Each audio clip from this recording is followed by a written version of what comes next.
We will be setting off on a walk to Hammersmith in a few minutes. But first, a bit of history.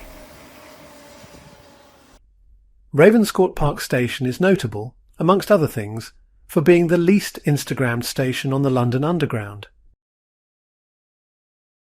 Instagrammers, you're mad fools, look what you're missing. The medieval manor and estate of Paddenswick was first recorded in the 12th century. This historic name still exists today in the name of Paddenswick Road, which runs along the north boundary of the park. We're about to get onto the story of one underground station, but Paddenswick Road was supposed to be the location of another. The station was to have been built on the Central London Railway's planned extension from Shepherd's Bush to Gunnersbury, proposed to Parliament in November 1912. The extension was to continue on the London and South Western Railway surface tracks to Richmond, already used by the District Railway. The station would have been between Rylett Road to the west and the Grove to the east. The First World War prevented the works from commencing, and the permission expired. By the 13th century, Paddenswick Manor House was a mansion surrounded by a moat and fed by the Stamford Brook, the name now of the next station west along the District Line. The manor house was rebuilt in 1650, and in 1747 it was sold to Thomas Corbett, who named it Ravenscourt, probably derived from the raven in his coat of arms. In 1812, the Ravenscourt house and estate were bought by its final private owner, George Scott, a builder and philanthropist who had developed nearby St. Peter's Square. Scott employed leading landscaper Humphrey Repton to lay out the gardens of the estate and encouraged the building of houses along its edges just to the south of the estate. Ravenscourt Park Station was opened as Shaftesbury Road on the 1st of April 1873. Sensing an opportunity for money-making, 14 years later in 1887, the Scott family sold the estate to a developer for building purposes to be covered, it was said, with working-class dwellings. There were a series of legal tussles with the locals who wanted to keep the parkland open. Proponents of the park idea got their way. In the end, the Board of Works established a public park, opened on May 19, 1888, in the 32 acres of land surrounding the house. The District Railway, in turn, decided that the name Ravenscourt Park was much more attractive than Shaftesbury Road. So also in 1888, the station was given its new name.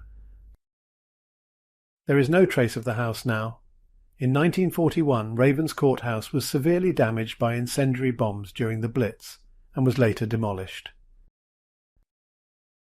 The station's original Victorian station building was demolished in the 1930s and replaced with a modernist structure, which was designed by architect Stanley Heaps.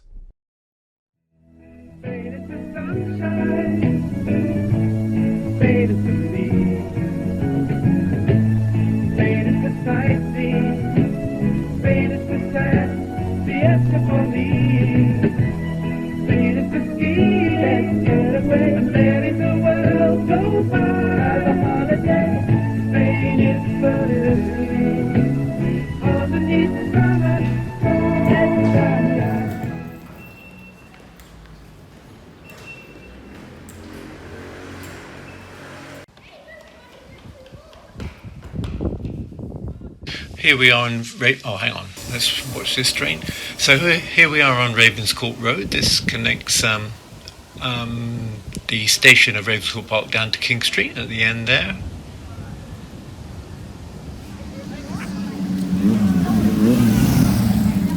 And this is King Street, which is one of the busiest roads and original roads of Hammersmith. In fact, I think it might be a good time just to show some old photos, just to show how King Street was.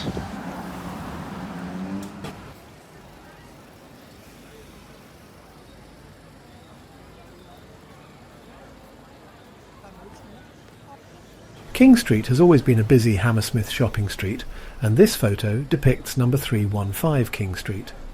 The shop is Thomas Faircloth's, who I think is the gentleman greeting us. Also at the address is H. Heath, hairdresser. You can see his sign on the right. Faircloths is a wonderfully busy shop window, but I assume the celebrated sweet crop mixture wasn't celebrated enough to last into our times.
So Welshire Road runs from King Street to the River Thames, and it's a fairly difficult road name to pronounce for Londoners, I think. It's named after the chef of the Prince Regent.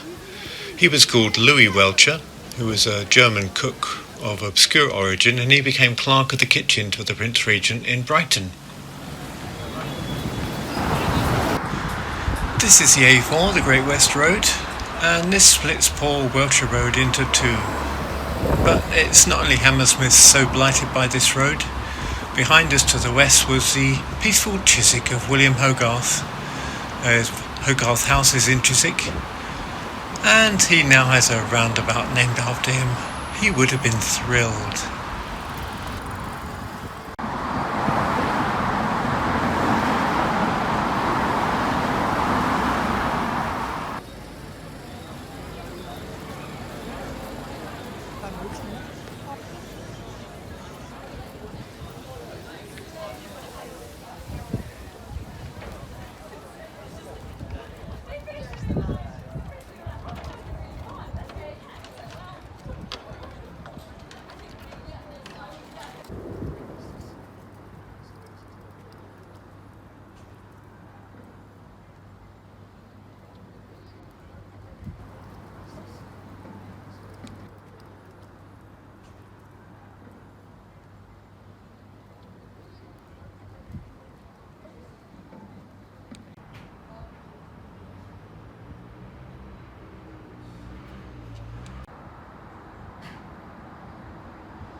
We've arrived at Furnival Gardens, which was the former site of Hammersmith Creek, which is a body of water which ran up to King Street. And the creek separated the upper mile and the lower mile of Hammersmith, which is now the job of the gardens.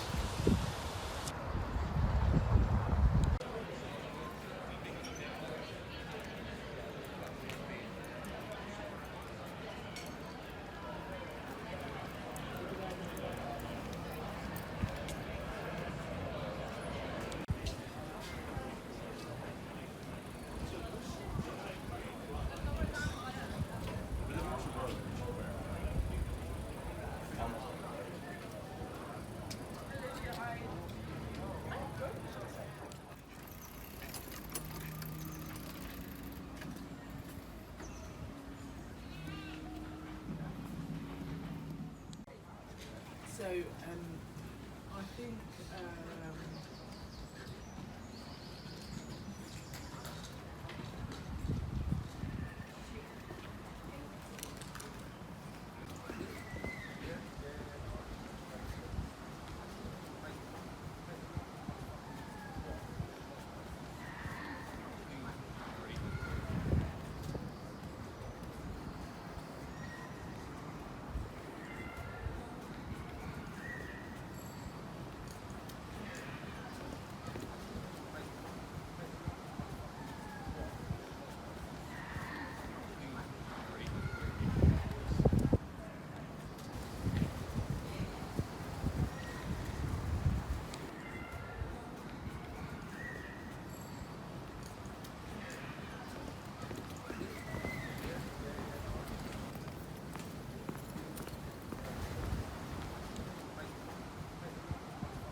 Beim nächsten Mal.